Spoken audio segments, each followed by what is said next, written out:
और मेरे फिल्मी यारों, कैसे हो आप सब। आज हम फिर से आ गए हैं एक और नई मूवी का एक्सप्लेनेशन लेकर। तो चलिए शुरू करते हैं।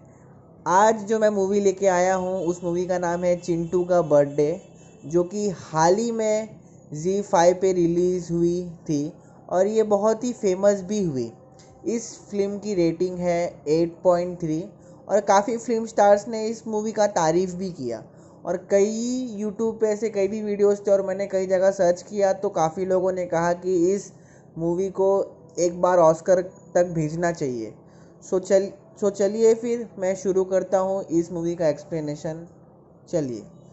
और अब आप लोग फिल्मी यारों की दुनिया में आ गए हो तो बेल आइकन दबा दो। चलिए चिंटू के बर्थडे का मूवी का एक्सप्लेनेशन चालू करते हैं। तो पहले मैं आपको इस मूवी के कैरेक्टर्स का नाम बता दूं।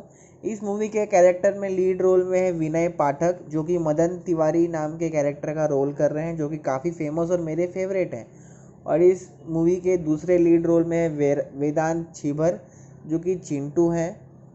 और बीशा चतुर्वेदी जो लक्ष्मी के कैरेक्टर में है, तिलोत्तमा शो में जो कि सुधा तिवारी है, खालिद मसऊ जो कि लैंडलॉर्ड महदी हैं, और दो यूएस सोल्जर जो कि हैं रीजनल बार्न्स, जो कि लुइस जैक्सन जो एक यूएस सोल्जर हैं, और नाथान स्कोल्स जो बैरन रीड ये भी एक यूएस सोल्जर हैं।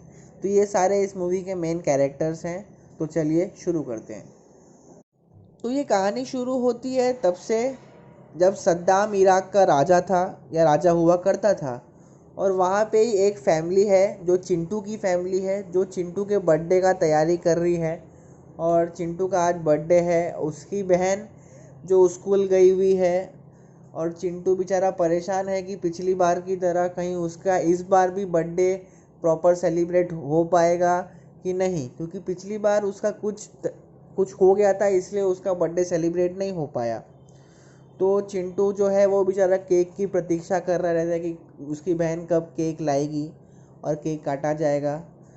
उसके फादर जो मदन है वो उसको समझा रहे रहते हैं कि हाँ उसका केक आ जाएगा और हम लोग केक काटेंगे और उसका बर्थडे अच्छे से बनाएंगे। तो जो लीड कैरेक्टर जो बच्चा है चिंटू, वो परेशान रहता है कि उसका बर्थडे बना पाएंगे कि नहीं। इसलिए वो फिर ये फिल्म फ्लैशबैक में जाती है कि जो मदन तिवारी है जो चिंटू का फादर है, वो पहले बिहार में काम करा रहता है। उनकी फैमिली पूरी बिहार में रहती है। तो वो उसका फादर किसी वाटर फिल्टर कंपनी में सेल्समैन रहता है। और उसका पापा का बिजनेस, मतलब जो उसका फादर है मदन तिवारी, वो अच्छा वहाँ पे काम करा रहता है। तभी जो उस वाटर फिल्टर कंपनी का ओनर रहता है उसको मालूम पड़ता है, जो उसका बॉस है गिरीश, उसको मालूम पड़ता है कि इराक में पानी की बहुत किल्लत है। इसलिए वो मदन तिवारी को यानी चिंटू के फादर को इराक भेजता है कि वो वहाँ जाके वाटर फिल्टर बेचे। तो जल्दी मदन तिवारी जो है वो वहाँ वो इराक जाके वाटर फिल्टर्स बेचना शुरू करता है और क्वाइट पॉपुलर हो जाता है। तो उसका बॉस गिरीश खुश होके कहता है कि क्या तुम्हारी फैमिली को भी मैं भेजूँ वहाँ पे इंडिया में। और इसी के साथ उसकी फैमिली को भी भेजा जाता है। और उनकी फैमिली में जाके चिंटू, उसकी बड़ी बहन, चिंटू की मम्मी और चिंटू की नानी, ये चारों इराक में जाते हैं। पर उनका फैमिली बहुत खुशी से रहना रहता है। लेकिन अचानक इराक में वॉर शुरू हो गया रहता है और अमेरिका भी अपनी सोल्जर भेज दिया रहता है वहाँ पे। तो इसी सब कारण से पिछली बार चिंटू का बर्थडे नहीं बन पाता। और ऐसा भी दिखाया है कि जो चिंटू के फादर है मदन तिवारी, वो एक्चुअली इंडिया के होते हुए भी नेपाल के पासपोर्ट से इराक गए रहते हैं। इसलिए जो इंडियन भारतीय दूतावास है वो उनकी कोई हेल्प नहीं कर पाता, क्योंकि उनके पास नेपाल का पासपोर्ट रहता है। तो इसी के साथ ये कहानी ऐसे शुरू होती है कि एक फैमिली है जो इराक में फंसा हुआ है और उसी में वो अपने बच्चे का बर्थडे बनाने की कैसे प्रिपेयर कर रहे हैं और आगे क्या क्या होता है। तो चलिए सुनते हैं। तो यही सब सोचते सोचते चिंटू सोच रहा रहता है कि उसका बर्थडे बनेगा कि नहीं बनेगा। तभी उसको एक कॉल आता है और मालूम पड़ता है कि आज उसका स्कूल कैंसिल हो गया है। तो तभी जो मदन तिवारी है जो चिंटू के फादर है वो सोचते कि अरे उनकी बड़ी बेटी तो स्कूल गई है, तो वो कैसे आएगी। तभी ये वो लोग इस चिंता में लगे रहते हैं कि तभी दरवाज़ा खटखटाते हैं और दरवाजे के बाहर उनकी बड़ी बेटी और लैंडलॉर्ड महदी भाई रहते हैं, जो कि अंदर आते हैं और बताते हैं कि स्कूल के वहाँ कुछ प्रॉब्लम हुआ है, शायद से ब्लास्ट हुआ है या ऐसा कुछ हुआ है। और जो केक वाला है वो लोग केक भी नहीं ला पाए क्योंकि केक वाला ब्लास्ट में शायद मारा गया है और सब लोग केक लूट लिया गया है। तो ऐसा कुछ हुआ है, इसलिए अब चिंटू का केक भी नहीं आ पाएगा क्योंकि नेचुरली वो लोग केक वाले से ही केक लाने वाले थे, पर अब जब केक वाला ही नहीं है, बेकरी नहीं बची, तो केक कहाँ से लाएंगे। तो यही सब चिंता में वो लोग रहते हैं। तभी महदी भाई जो कि लैंडलॉर्ड है वो बताते हैं कि स्टोर रूम में एक ओवन है, हम लोग उससे भी केक बना सकते हैं। तो मदन तिवारी यानी चिंटू के फादर और महदी भाई जाके स्टोर रूम से ओवन लेके आते हैं। तो वो ओवन चालू करने की कोशिश करते हैं पर ओवन चलता नहीं है। सो वो लोग फिर मदन तिवारी जो है, जो चिंटू के फादर हैं, वो उसको फिक्स करके ओवन को बना के फिर ओवन को स्टार्ट करते हैं। और ओवन को स्टार्ट करने के बाद फिर जब मालूम पड़ता है कि हाँ ओवन चल रहा है, तभी फिर वो लोग ओवन में केक रखते हैं और केक बनाने का प्रोसेस स्टार्ट करते हैं। तो फिर चिंटू की मम्मी और चिंटू की जो बहन लक्ष्मी है वो केक बनाना स्टार्ट कर देते हैं और घर पे डेकोरेशंस का काम भी चालू हो जाता है। मेहंदी भाई जो लैंडलॉर्ड है वो भी हेल्प कर रहे रहते हैं। तभी ये चिंटू की मम्मी पूछती है कि कितने लोग घर पे आने वाले हैं, तो चिंटू बोलता है कि मेरे 25 फ्रेंड्स आने वाले हैं। तभी ऐसा दिखाया है कि चिंटू का एक फ्रेंड है जो कि थोड़ा मतलब बोलते हैं ना कि वो छोटी उम्र का होते हुए भी थोड़ा टेररिज्म को सपोर्ट करता है। और वो शायद उसको मतलब वो उसको कुछ ऐसे मतलब टेररिज्म फैलाने वाले वीडियोस भी देते रहते हैं, जिससे चिंटू के पिताजी और चिंटू की मम्मी थोड़ी परेशान भी रहती है। तो ऐसे सब करते करते चिंटू के घर में डेकोरेशंस का चालू रहता है। तभी ऐसा होता है कि हैप्पी बर्थडे चिंटू का जो कार्ड रहता है, मतलब बहुत बड़ा जो पोस्टर रहता है, वो कहाँ लगाएं ये सब लोग सोच ही रहे रहते हैं। तो वो लोग डिसाइड करते हैं कि जहाँ मेहदी भाई जो लैंडलॉर्ड है उनकी फैमिली का जहाँ पोस्टर लगा है, हम वही डेकोरेशन का पोस्टर लगाएंगे। तो फिर हैप्पी बर्थडे चिंटू का वो लोग पोस्टर वहीं लगाते हैं और फिर चिंटू का बर्थडे का सेलिब्रेशन का डेकोरेशन स्टार्ट रहता है। फिर चिंटू के पापा चिंटू को बोलते हैं कि जाओ जाके नानी का पाँव छू के आओ। तो चिंटू जाता है, नानी का पाँव छू के आता है। तभी ऐसा दिखा है कि जो चिंटू की नानी है वो चिंटू के पापा को पसंद नहीं करती है। वो पहले पसंद करती रहती है क्योंकि चिंटू के पापा उससे प्लेन में बिठा के, मतलब उसकी नानी को प्लेन में बिठा के इराक लाए रहते हैं। पर अभी वो लोग इराक में फंस गए हैं और वो लोग इंडिया नहीं जा पा रहे हैं, इसलिए उसकी नानी जो है वो चिंटू के पापा से हमेशा नफ़रत करती रहती है या किसी ना किसी बात पे उन्हें छेड़ती रहती है या उनको कोसती रहती है। पर जो चिंटू के पापा मदन है वो फिर भी जो अपनी सास का है उसका रिस्पेक्ट बहुत करते हैं। तो यही सब चिंटू का डेकोरेशन चालू रहता है और मेहदी भाई जो है वो चिंटू को अपने भाषा में, क्योंकि वहाँ पे सब लोग ऑलमोस्ट अरेबिक बोलते हैं, इसलिए वो लोग सब लोग अरेबिक में ही बात करते रहते हैं, चिंटू और लैंडलॉर्ड मेहदी भाई। तो मेहदी भाई उन्हें बता रहे रहते हैं कि वो कैसे बीच बीच में पकड़े गए थे और कैसे उनको अमेरिकन और सद्दाम के सोल्जर ने टॉर्चर किया था। और वो ये भी बताते हैं कि उन्हें चूहों से डर लगता है। तभी वहाँ पे अचानक से एक बॉम्ब ब्लास्ट होता है घर के बाहर, जिससे मेहदी भाई डर जाते हैं और अब बोलते हैं कि मुझे स्टोर रूम में छुपने दो। तो मदन उन्हें स्टोर रूम में छुपा देता है। तभी जो उनके घर का दरवाज़ा है वो बजता है ज़ोर ज़ोर से, और जब मदन दरवाज़ा खोलता है तो दो अमेरिकन सोल्जर्स अंदर घुस आते हैं। जैसे कि मैंने आपको बताया कि इस फिल्म के कैरेक्टर्स में दो अमेरिकन सोल्जर्स भी हैं, जो है लुइस जैक्सन और बैरन रीड। ये दोनों अंदर आ जाते हैं और घर को सर्च करना स्टार्ट करते हैं। तो वो जो अमेरिकन सोल्जर्स अंदर घुस आए रहते हैं और वो पूरे घर को चेक करते हैं। इसी में जो आप देखेंगे कि जो विनय पाठक का जो बोलने का तरीका है वो बहुत ही अच्छा है। वो अमेरिकन सोल्जर्स को एंटरटेन भी कर रहे रहते हैं और इसी के साथ उन्होंने एक अपना बहुत ही ज़बरदस्त एक्टिंग का भी प्रस्तुति किया है। मदन तिवारी जो है विनय पाठक, उन्होंने काफ़ी अच्छा एक्टिंग का किया। ये भी आपको इस सीन में देखने को मिलेगा कि वो कैसे उन अमेरिकन सोल्जर्स को बता रहे रहते हैं कि ये मेरा घर है, ये मेरा घर का ये साइड है, मैं इंडियन हूँ, वो ये सब बता रहे रहते हैं। तभी वो अमेरिकन सोल्जर्स लोग पूरा घर चेक करते हैं पर उन्हें कुछ नहीं मिलता। वो दोनों अमेरिकन सोल्जर्स चिंटू को हैप्पी बर्थडे भी बोलते हैं और बोलते हैं make it a good one, ऐसा। तो इसी के साथ तभी वो मेहदी भाई जो स्टोर रूम में छुपे रहते हैं, वहाँ पे बहुत चूहे रहते हैं। जैसे कि मैंने बताया कि मेहदी भाई चूहों से बहुत डरते रहते हैं, इसलिए वो ज़ोर से चिल्लाने लगते हैं। तभी अमेरिकन सोल्जर्स को मालूम पड़ता है कि कोई अंदर छुपा हुआ है, और वो लोग जब स्टोर रूम जाके देखते हैं तो मेहदी भाई वहाँ से निकलते हैं और वो लोग मेहदी भाई को पकड़ के ज़मीन पे गिरा के उनका हाथ बांध देते हैं। फिर वो लोग मेहदी भाई को पकड़ लेते हैं और फिर वो लोग मदन पे भी शक करके उसको और मेहदी भाई को दोनों को पकड़ के बाहर लेके जा ही रहे रहते हैं कि तभी बाहर एक और ब्लास्ट होता है और जैक्सन गिर जाता है। तो जैक्सन को खींच के अंदर लेते हैं और तभी कुछ देर बाद फिर यही सब वार्तालाप उन लोग के बीच में चल रही रहती है कि ये मेहदी कहाँ से आया और कौन है ये, यही सब अभिनय पाठक उन्हें समझा रहे रहते हैं कि वो टेररिस्ट नहीं है, वो इस घर के लैंडलॉर्ड हैं। तभी घर का दरवाज़ा बजता है और चिंटू के दोस्त, जो मैंने बताया था कि एक फ्रेंड है उसका जो थोड़ा टेररिज्म एक्टिविटीज़ को सपोर्ट कर रहा रहता है, वो अपनी गर्लफ्रेंड के साथ, मतलब वो खुद तो छोटा ही है बेचारा, 7-8 साल का, उसकी गर्लफ्रेंड भी है, उन दोनों के साथ चिंटू के का बर्थडे सेलिब्रेट करने के लिए आया रहता है। तो वो बोलता है कि मुझे अंदर आने दो, बाहर हमला चल रहा है, मुझे चिंटू का बर्थडे सेलिब्रेट करना है।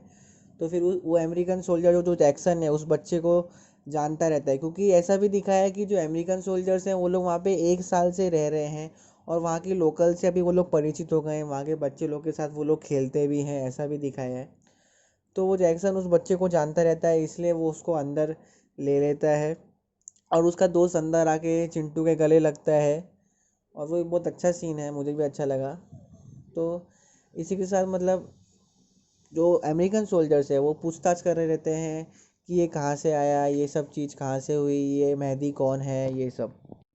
तो वो अमेरिकन सोल्जर्स उन बच्चों से भी पूछ रहे रहते हैं कि तुम लोग क्यों आए। तभी जो मेहदी भाई है वो मौका देखकर वहाँ से भाग जाता है। तो जो मेहदी के पीछे फिर वो यूएस सोल्जर जैक्सन भी उनके पीछे पीछे भागता है और अब सिर्फ घर में सिर्फ एक ही यूएस सोल्जर रहता है जो कि रीड रहता है।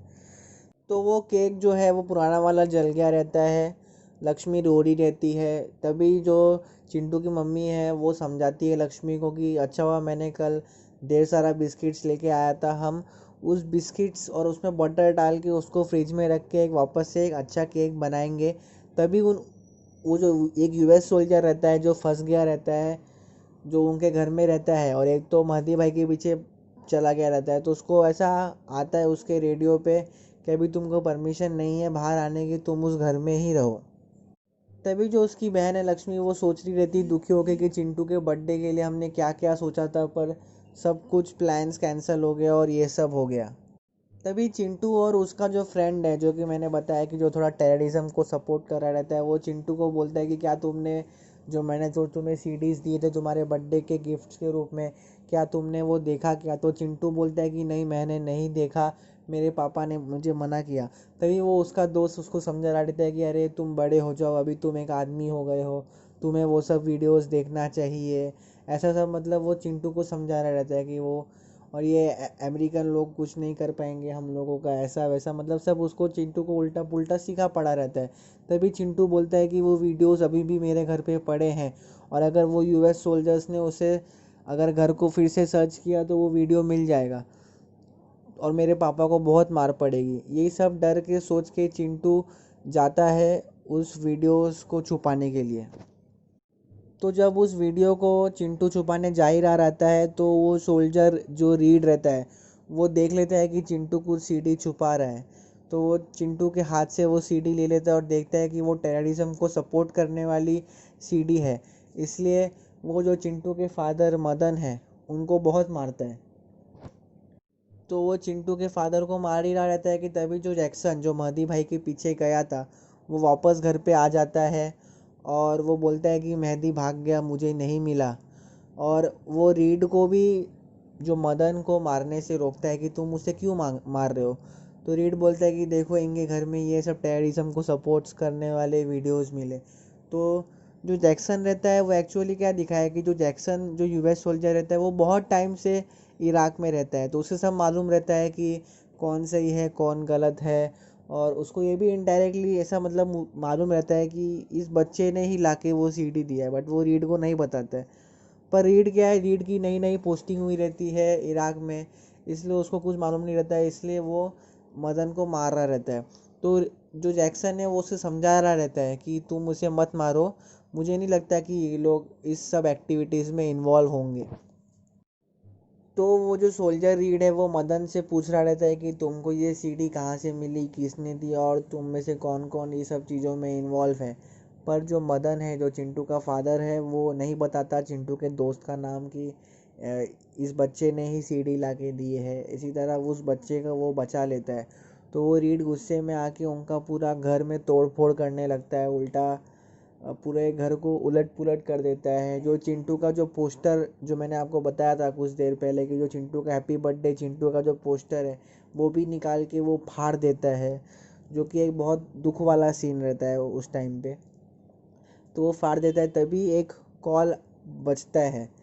तो जैक्सन जो है वो बाकी फैमिलीज़ पे नज़र रख रहा रहता है, और जो रीड है वो पूरे घर को सर्च करने के नाम पे तोड़ फोड़ कर रहा रहता है। तभी जो चिंटू की माँ है वो जैक्सन से बोलती है कि बहुत इम्पोर्टेंट कॉल है, हमारे इंडिया से आया है, हमें बताने वाले हैं कि हम लोग इंडिया वापस पहुंच पाएंगे कि नहीं। इसलिए वो जो जैक्सन सोल्जर को चिंटू की माँ बोलती है कि हमें ये कॉल उठाने दो। तो फिर जो चिंटू की मम्मी के बोलने पे जैक्सन उन्हें अलाउ करता है कॉल उठाने के लिए, क्योंकि रीड का ध्यान नहीं रहता है कि फ़ोन बज रहा है। तो चिंटू की मम्मी कॉल उठाती है, तो वो मदन की मम्मी का कॉल रहता है, यानी चिंटू की मम्मी के सास का, मतलब मदन की फैमिली का कॉल रहता है। चिंटू को हैप्पी बर्थडे विश करने के लिए फ़ोन कर रहे रहते हैं चिंटू के दादा दादी। तो वो लोग सब लोग उसी में चुपके से चिंटू को हैप्पी बर्थडे विश भी करते हैं। और फिर जब मदन फ़ोन लेके पूछता है कि हमारे इंडिया आने के काम का क्या हुआ, तो जो मदन के पिताजी यानी चिंटू के दादाजी बोलते हैं कि बेटा वो काम तो नहीं हो पाया। और फिर उसके बाद मदन फ़ोन रख देता है और बहुत ही दुखी हो जाता है कि शायद अब हम इंडिया नहीं जा पाएंगे, और वो ऐसा रोता भी है, ऐसा दिखाया है। तो फिर मदन को रियलाइज़ होता है कि आज शायद हम शायद अब इंडिया नहीं जा पाएंगे, पर हम चिंटू का बर्थडे तो बना ही सकते हैं, जो कि उनका मन था। तो वो उन दोनों अमेरिकन सोल्जर्स को एक कमरे में साइड में लेके जाता है, और वो बोलता है कि इसमें मेरा कोई इन्वॉल्वमेंट नहीं है, और मुझे ये पता है कि आप दोनों यूएस सोल्जर्स बहुत अच्छे हैं, और जब आपको पता चलेगा कि मैं भी निर्दोष हूँ तो आप लोग मेरे को छोड़ देंगे। तो आप लोग को मुझे कहीं भी लेके जाना है, कहीं भी लेके जाइए, पर मुझे मेरे बेटे चिंटू का बर्थडे सिर्फ 10 मिनट दीजिए। मुझे मेरे चिंटू का बर्थडे बनाना है, क्योंकि आज मेरे चिंटू का बर्थडे है। मतलब वो ये सब इंग्लिश में बोलता है कि it's my Chintu's birthday and he is crying on his birthday, ऐसा मतलब वो रो रहा है अपने बर्थडे के दिन। तो वो बोलता है उन यूएस सोल्जर्स को कि मैं आपके साथ चलूँगा, आपको मुझे जहाँ भी लेके जाना है, पर मुझे 10 मिनट के लिए मेरे चिंटू का बर्थडे बनाने दीजिए।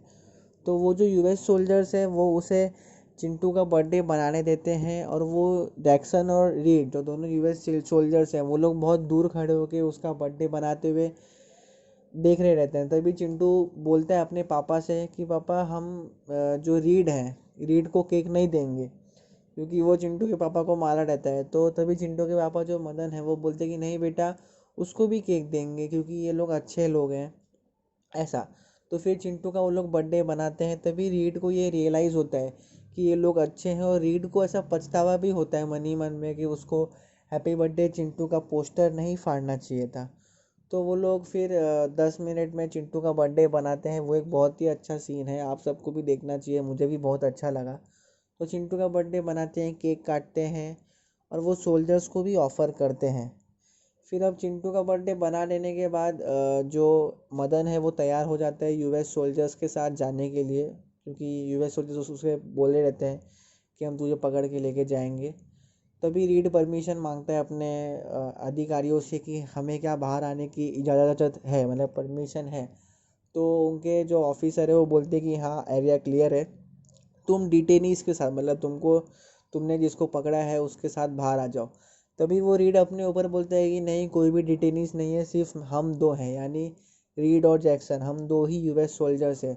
मतलब ये क्या बताता है कि जो रीड है उसे रियलाइज़ हो गया रहता है कि ये नॉर्मल इंडियन फैमिली है जो कि वहाँ पे फंस गई है, और उनका इस सब टेररिज्म के एक्टिविटी में कोई इन्वॉल्वमेंट नहीं है।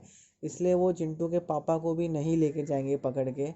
और इसी इसी के साथ जो रीड जो यूएस सोल्जर है वो बाहर चले जाता है, और जो जैक्सन है जो दूसरा सोल्जर रहता है वो बोलता है मदन को कि तुम अपने फैमिली का ध्यान रखो, और जल्दी एज सून एज पॉसिबल यहाँ से अपने फैमिली को बाहर निकालो। यही सब बोल के जो जैक्सन है वो बाहर चले जाता है, और दोनों यूएस सोल्जर्स बाहर चले जाते हैं, और मदन अपना गेट बंद कर लेता है। तो फिर लास्ट का सीन में ऐसा दिखाया है कि जो चिंटू की माँ है वो बहुत खुश रहती है कि चिंटू का बर्थडे बनाया गया। चिंटू के फादर ही बहुत खुश रहते हैं, उसकी नानी, उसकी बहन, और चिंटू तो खुश रहता ही है। तो ऐसा दिखाया है कि लास्ट में जो उसकी नानी है, जो चिंटू के पापा से नफरत कर रही रहती है, वो उसको फिर से चिंटू के पापा का कुछ गलती नहीं है वो रियलाइज़ होता है, वो और वो चिंटू के पापा से भी मतलब प्यार से बात करती है, और उन्हें प्यार से डाइनिंग टेबल पे प्यार से खाना भी ऑफ़र करती है और खाना भी देती है। और चिंटू के पापा, क्योंकि वो हमेशा से उसकी नानी का रिस्पेक्ट ही कर रहे रहते हैं चिंटू का, तो वो उससे प्यार से उस खाने को ले भी लेते हैं।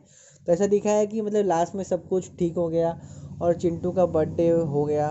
इसी के साथ मतलब एक बोलते हैं ना कि एक जो मतलब पूरे दिन भर में जो इतना सब कुछ हुआ प्रॉब्लम्स, पर उसका लास्ट में एक हैप्पी एंडिंग हुआ।